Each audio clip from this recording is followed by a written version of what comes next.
అండి అందరికీ నమస్కారం. మన సనాతన హిందూ ధర్మంలో తులసి మొక్కను పూజించే సాంప్రదాయం ఉంది. లక్ష్మీదేవి తులసి మొక్కలో నివాసం ఉంటుంది అని ప్రతి ఒక్కరూ తులసి మొక్కను ఇంట్లో తూర్పు వైపు లేదా ఈశాన్యం వైపు ప్రతిష్ఠించి పూజించాలి అని చెబుతూ ఉంటారు. ఇంతకీ తులసి మొక్కను ఎందుకు పూజించాలి, దీని వెనుక ఉన్న కథ ఏమిటి అనే వివరాలు ఈ వీడియోలో తెలుసుకుందాం. ఈ వీడియో చివరిదాకా చూడడం మర్చిపోకండి. మీరు మా ఛానల్ని సబ్స్క్రైబ్ చేసుకోకపోతే ఇప్పుడే సబ్స్క్రైబ్ చేసుకోండి. ఒకసారి సత్యభామ శ్రీకృష్ణుని దగ్గరకు వెళ్ళి, ఓ స్వామి, తులసి మొక్కకు నీరు పోస్తే మంచి జరుగుతుంది అని చెప్పారు. మరి తులసి దగ్గర దీపం పెట్టడం వల్ల ప్రయోజనం ఏమిటి అని అడిగింది. అప్పుడు శ్రీకృష్ణుడు ఆమెకు ఒక కథ చెప్పడం మొదలుపెట్టాడు. గతంలో దక్షిణాన ఒక పెద్ద నది ఉండేది. ఆ నది ఒడ్డున హరిహర అనే ఒక బ్రాహ్మణుడు ఉండేవాడు. అతడు వేదాలను చదివిన ఒక గొప్ప పండితుడు. అయితే అతని దురదృష్టం కొద్దిగా అతనికి పొగరుబోతు భార్య దొరికింది. ఆమె ఎప్పుడు అతనిని అవమానించేది, భర్తతో ప్రేమగా వ్యవహరించేది కాదు. సరికదా, అతనికి అన్నం కూడా పెట్టేది కాదు. అతని ఇంటికి ఎవరైనా చుట్టాలు వచ్చినా సరే వాళ్లను అవమానించి తరిమి కొట్టేది. అంతేకాకుండా ఇతర పురుషులతో మాట్లాడుతూ కావాలని ఈ బ్రాహ్మణుడి మానసికంగా కూడా హింసించేది. అందరూ చూస్తూ ఉండగానే చెట్టు కింద నిలబడి బట్టలు మార్చుకునేది. అయితే ఆ బ్రాహ్మణుడు ఎన్నోసార్లు ఆమెను హెచ్చరించాడు, తన ప్రవర్తన మార్చుకోమని చెప్పాడు. కానీ ఆ బ్రాహ్మణ భార్య అతని మాటలు పట్టించుకోలేదు. నీలాంటి అడుక్కు తినేవాడిని పెళ్లి చేసుకుని నేను చాలా పెద్ద తప్పు చేశాను. నీలాంటి వాడితో బతికి కంటే నరకానికి పోవటమే నాకు సుఖంగా ఉంటుంది అని అతనితో గొడవ పెట్టుకుంది. అంతేకాకుండా తన భర్త ముందే ఆమె వ్యభిచారం చేయటం కూడా మొదలుపెట్టింది. కామజ్వాలలతో రగిలిపోతూ ఆమె అందమైన వ్యక్తి కోసం పరితపించింది. కామంతో రగిలిపోతూ తన కామదేహాన్ని దాహాన్ని తీర్చుకునేందుకు ఎవరినైనా పంపించమని సిగ్గు లేకుండా దేవుణ్ణి కూడా వేడుకుంది. తన అందానికి సరిపోయే మగాడు కావాలి అని ఆమె ప్రార్థించింది. అటువంటి మగాళ్లను వెతుక్కుంటూ అడవిలోనికి వెళ్ళింది. అదే అడవిలో ఒక భయంకరమైన పులి తిరుగుతూ ఉంది. ఆ పులిని చూసే చూపు ఆ బ్రాహ్మణ స్త్రీ మీద పడింది. వెంటనే ఆమెను తినడానికి పులి తన పంజాను విసిరింది. అయితే బ్రాహ్మణ మహిళ ఎంతగానో భయపడిపోతూ ఆ పులిని వేడుకుంది. తనను దయతో వదిలిపెట్టమని అడిగింది. అందుకు ఆ పులి ఒప్పుకోలేదు. ఈరోజు నువ్వు నాకు ఆహారంగా మారాలి అని ఈ ప్రకృతి నిన్ను నా దగ్గరకు పంపించింది అని ఆ మహిళతో చెప్పింది. ఆ పులి మాట్లాడుతూ ఉండడం చూసి ఆ మహిళ ఎంతగానో ఆశ్చర్యపోయింది. నువ్వు సాదాసీదా పులివి కాదు, ఇంతకీ నువ్వు ఎవరు? నిజం చెప్పు అని ఆ పులిని ప్రశ్నించింది. ఆమెను చంపి తినడం మానేసి తన జీవిత కథను చెప్పడం మొదలుపెట్టింది ఆ పులి. నీలాంటి పాపాత్ములు తిన్నప్పుడే నాకు ఈ జన్మ నుండి విముక్తి లభిస్తుంది. నేను నీకు నా కథను చెబుతాను, జాగ్రత్తగా విను అని ఆ పులి తన పూర్వజన్మ కథను చెప్పడం మొదలుపెట్టింది. ఒకప్పుడు దక్షిణ దేశ తీరంలో పవిత్రమైన నది ఉండేది. అక్కడే ఒక బ్రాహ్మణుడు నివసిస్తూ ఉండేవాడు. ఎన్నో పుణ్యాలు చేసుకుని ఆ బ్రాహ్మణుడు కడుపున నేను పుట్టాను. అయితే నాకు బ్రాహ్మణుడి సద్గుణాలు ఒక్కటి కూడా రాలేదు. నాలో ధనాన్ని సంపాదించాలి అనే కోరిక పెరిగిపోయింది. దాంతో నేను అక్రమ మార్గంలో ధనం సంపాదించడం మొదలుపెట్టాను. యాగాలు నిర్వహించాను, కానీ వాటికి కూడా ధనాన్ని ఆశించాను.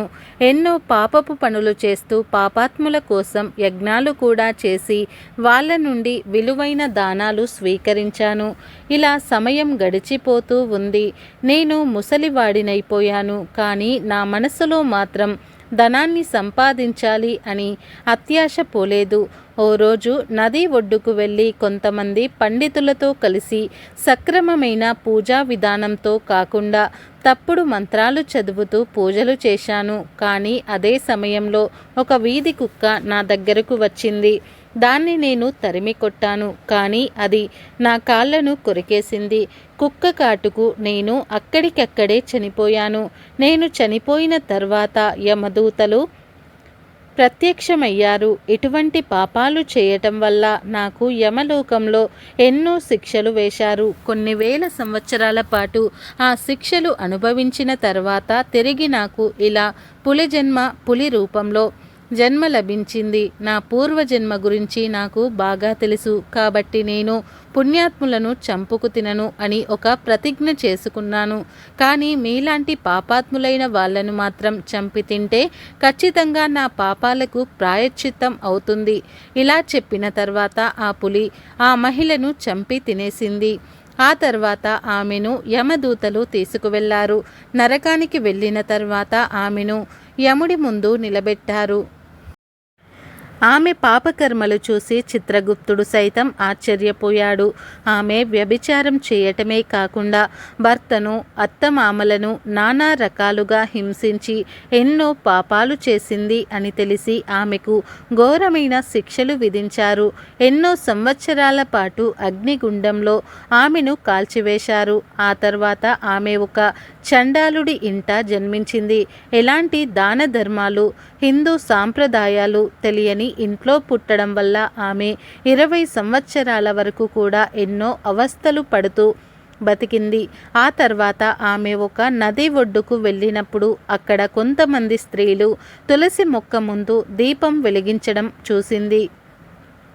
ఆడవాళ్ళు అందరూ కూడా తులసి మొక్కకు ఎందుకు పూజలు చేస్తున్నారు అని ఆమె ఆశ్చర్యపోతూ వాళ్లను వివరాలను కనుక్కుంది. తులసిని పూజించడం వల్ల సర్వ పాపాలు తొలగిపోతాయి అని తెలిసింది. తర్వాత ఆమె కూడా తులసి ముందు దీపం పెట్టడం ప్రారంభించింది. ఇలా రోజులు గడిచిపోతూ ఉండగా ఒకరోజు అనుకోకుండా ఈమెకు గుండెపోటు వచ్చింది. నిమిషాల్లో ఆమె చనిపోయిన తర్వాత ఆమె ఆత్మను నరకానికి తీసుకువెళ్ళడానికి యమదూతలు వచ్చారు. ఆమెను వాళ్ళు నరకానికి తీసుకువెళ్తూ ఉండగా వైకుంఠ ద్వారపాలకులు యమదూతలను అడ్డగించారు. మమ్మల్ని ఎందుకు అడ్డుకుంటున్నారు అని యమదూతలు ప్రశ్నిస్తే అందుకు ద్వారపాలకులు, ఈ మహిళ ఎన్నో సంవత్సరాల పాటు తులసి మొక్క దగ్గర దీపం వెలిగించింది, పూజలు చేసింది, కాబట్టి ఆమె చేసుకున్న సర్వ పాపాలు జన్మజన్మల పాపాలు కూడా తొలగిపోతాయి అని ద్వారపాలకులు చెప్పారు. తులసి మొక్కను పూజిస్తే ఎలాంటి ఫలితం ఉంటుంది అని తెలియని యమదూతలు ఆశ్చర్యపోతూ మరిన్ని వివరాలు అడిగారు. తులసి శ్రీ సఖి శివే పాపహరిణి పుణ్యతే నమస్తే పుణ్యతే నారదనుతే నమో నారాయణ ప్రియ అని జపిస్తూ తులసి కోట ముందు రోజు ఎవరైతే దీపం వెలిగిస్తూ ఉంటారో వాళ్లకు సర్వ సౌఖ్యాలు కలుగుతాయి అని, వాళ్ళ పాపాలన్నీ తొలగిపోతాయి అని ద్వారపాలకులు చెప్పారు.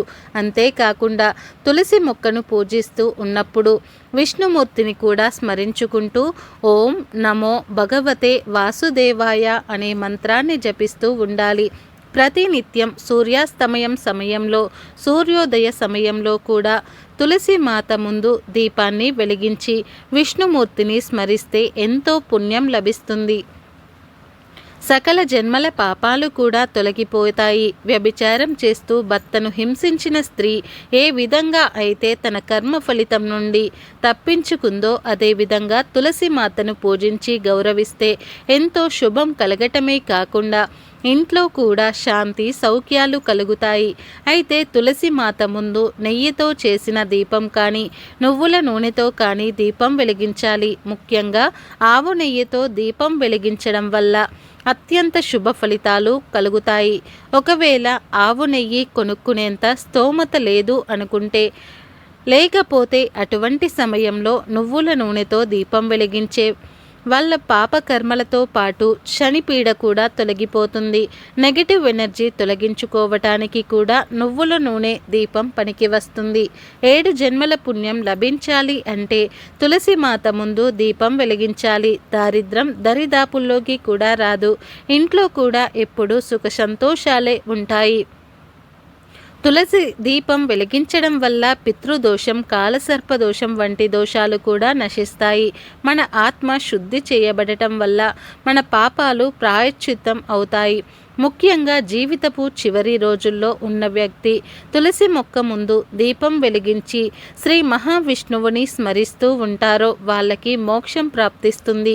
లక్ష్మీదేవి ఆశీర్వాదం పొందుకోవాలి అనుకున్నా సరే తులసి కోట ముందు దీపం వెలిగించక తప్పదు.